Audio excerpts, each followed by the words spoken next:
Bank account, বিকাশ, নগদ যে কোনো নাম্বার দিবেন, আমি টাকাটা আপনাকে পাঠাই দিব। আসসালামু আলাইকুম। মোজার ভাইয়ের পেজে লাইক, কমেন্ট, ফলো দেওয়ার পর নগদ, বিকাশ, ব্যাংক অ্যাকাউন্ট নাম্বার দিলেই দিবে টাকা। সামাজিক যোগাযোগ মাধ্যমে এমন লোভনীয় অফারে নিঃস্ব হচ্ছেন অনেকেই। কন্টেন্ট ক্রিয়েটর মোজার ভাইয়ের সুযোগকে কাজে লাগিয়ে কথিত মোজার ভাইয়ের আবির্ভাব। সম্প্রতি সিটি নিউজ টিভি 24-এর ক্যামেরা পার্সন মোহাম্মদ আলী হোসেন মোজার ভাইয়ের পেজে লাইক, কমেন্ট, ফলো এবং নাম্বার দেওয়ার পরেই ফোন আসে কথিত মোজার ভাইয়ের অফিস থেকে। কিভাবে টাকা দিবেন বিস্তারিত শুনে আসি অডিও বার্তা থেকে। ভাই আপনার নামটা কি? মোহাম্মদ আলী হোসেন। মোহাম্মদ আলী হোসেন। মোজার ভাইয়ের পেজে লাইক, কমেন্ট করছেন, শেয়ার করছেন, ফলো দিচ্ছেন? জি, ফলো আমার একটা আছে, 6-7টা আইডিতে আমার ফলো দেওয়া আছে। আচ্ছা আচ্ছা, ঠিক আছে। যেহেতু ফলো দিয়েছেন, মোজার ভাই আপনাকে সামান্য সামথিং কিছু টাকা দিয়ে হেল্প করবে, 5,000 টাকা দিয়ে আপনাকে হেল্প করবে। তো আসলে আমাদের বিকাশের টাকাটা শেষ হয়ে যাওয়ার কারণে নগদ ও রকেট থেকে টাকা পাঠানো হচ্ছে ক্যাশ আউটের মাধ্যমে, কারণ সেন্ড মানি লিমিটটাও শেষ হয়ে গিয়েছে।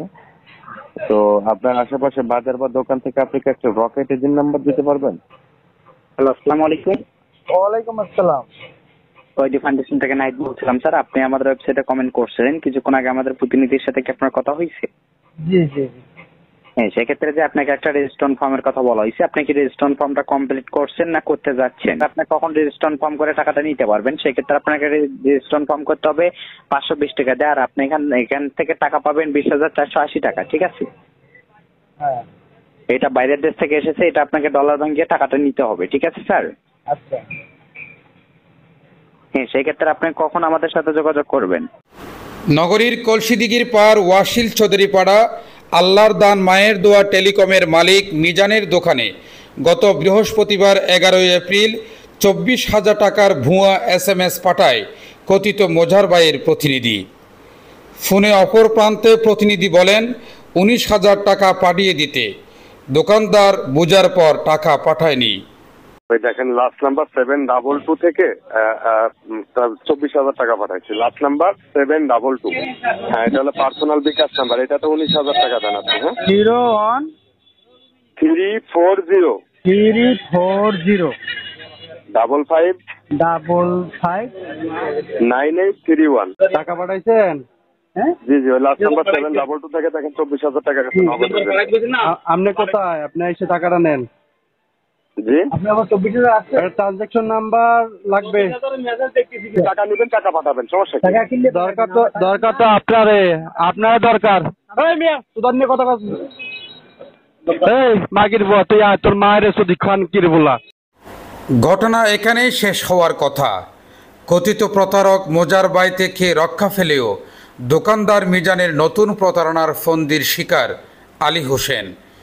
দোকানে বিভিন্ন লোক জড়ো করে 19,000 টাকা পাঠিয়ে দিয়েছে মর্মে বলে হ্যাকার সাজিয়ে মিথ্যা অপবাদ দিয়ে 3 ঘন্টা যাবৎ আলী হোসেনকে আটকে রেখে শারীরিকভাবে হেনস্থা করার পর জোরপূর্বক অন্যায়ভাবে 15,000 টাকা নিয়ে নেন দোকানদার মিজান।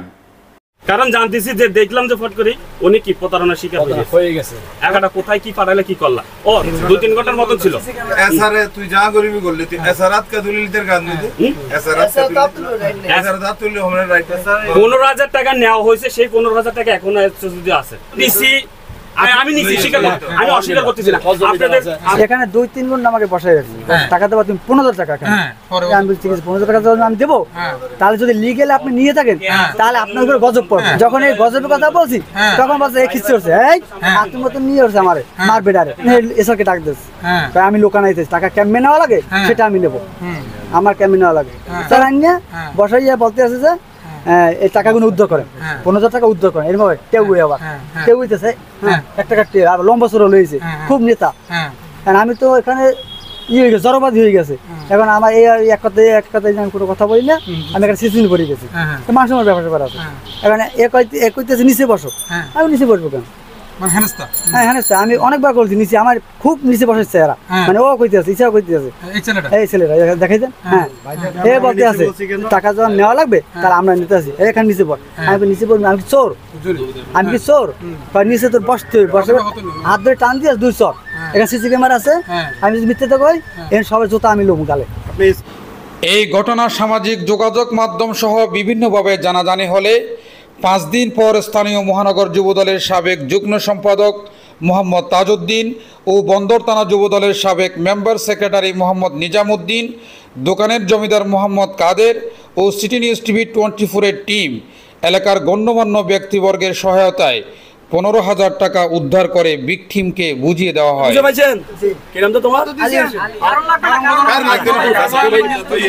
টাকা পাঠাইছে এই জন্য কি বন্ধ করে গিয়েছে আমি তো সব বুঝি না। এইটা বলছে এইটা উঠাইতে 15,000 টাকা খরচ হয়েছে। স্থানীয়রা বলছেন, মিথ্যা অপবাদ দিয়ে একজন গণমাধ্যম কর্মীকে শারীরিকভাবে হেনস্থা করে অন্যায়ভাবে 15,000 টাকা নেওয়াটা নিন্দনীয়। তারা দোকানদার মিজানের শাস্তি দাবি করেন। সেটা খুবই দুঃখজনক। একজন দোকানদার হিসেবে উনি যে কাজটা করেছেন আসলে জিনিসটা ভালো করে নাই। উনি যদিও জানতে পারছেন যে বিকাশের মাধ্যমে যে টাকাটা পাঠাই বলছে ওটা ফেক নিউজ জেনে উনি অবশ্যই টাকাটা ফাটানো সেদিক দিয়ে একটু ভালো করছে, কিন্তু ভিকটিমের কাছ থেকে আবার মিথ্যা কথা বলে এই যে টাকাটা নিছে ওটাও অন্যায় করছে। এই যে বিকাশের মাধ্যমে এখানে অত্র এলাকার মধ্যে সাধারণ কিছু মানুষ প্রতারণার শিকার হচ্ছে। এই প্রতারণার শিকার এগুলো আমাদের সম্মিলিতভাবে প্রতিরোধ করতে হবে। ঘটনা যেটা হয়েছে মোটামুটি এখন সমাধান হয়েছে। এইভাবে প্রতারক চক্রটা সারা দেশকে লন্ডভন্ড করে ফেলছে।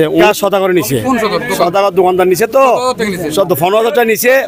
ওই এটা অন্যায় করেছে। এখন শুনেন, মানুষ এভাবে টক থেকে এই প্রতারক চক্র থেকে বিশাল একটা চক্র, এটা একটা বড় সিন্ডিকেট, এদের সাথে অনেকের সাথে সম্পর্ক আছে। এই প্রতারক চক্র থেকে হয়তো আপনাদের সৎ সাহসের কারণে আজকের এই প্রতারক চক্রটা ধরা খাইছে। আমাদের জনগণেরও সচেতন হওয়া দরকার। এই সচেতনতা আমাদের বিপদ থেকে রক্ষা হবে। এই ধরনের অন্যায় প্রতিবাদ জানাই, আমরা নিন্দা জানাই। এই ধরনের অন্যায় ওর থেকে 15,000 টাকা নিচে আরো মারধর করছে। কেন ওকে মারধর করা হবে? কেন ওর থেকে 15,000 টাকা নিতে হবে? ওর মেয়ে একটা অসুস্থ, হ্যাঁ, সে অসুস্থ মেয়ের জন্য ট্রিটমেন্ট করার জন্য টাকা রাখছিল, সেই টাকা আইনা এখানে দিতে হয়েছে। কেন দেশে কি এতটা অন্যায় আমরা তো সহ্য করতে পারতেছি না। এটা আজকে আমার বড় অন্যায় হয়েছে, কালকে অন্য আরেকজনের বড় অন্যায় হবে। এই ভুলটা তো আপনি করছেন না, এই ভুলটা তো আপনি করছেন না। ওই দিন আমরা স্যারে বলছি আমাদের টাকা ফেরত দেবেন, খাবেন না, তা না ওই দিনই মাপ করে দিতেন। এত গ্যাদারিং হইতো না,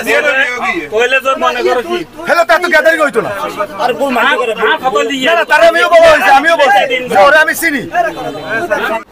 সাংবাদিককে হেনস্থ করার কারণ জানতে চাইলে দোকানদার মিজান বলেন, বিকাশ অ্যাকাউন্টের লক খুলতে তিনি 15,000 টাকা নিয়েছেন। অন্যায়ভাবে ভিকটিম আলী হোসেনকে মিথ্যা হ্যাকার বলে অপবাদ দিয়ে শারীরিকভাবে হেনস্থ করে আটকে রাখা ও জোরপূর্বক 15,000 টাকা নেওয়ার বিষয়ে কোনো প্রকার অনুশোচনা লক্ষ্য করা যায়নি এই দোকানদারের কাছ থেকে। না, তার অনুশোচনা করার দরকার ছিল, উচিত ছিল। আগামীতে যাতে এইভাবে না হয় তাহলে আমরা অবশ্যই অ্যাকশনে যাব ইনশাল্লাহ। Mohammad Mohiuddin, city news TV 24, Chittagong.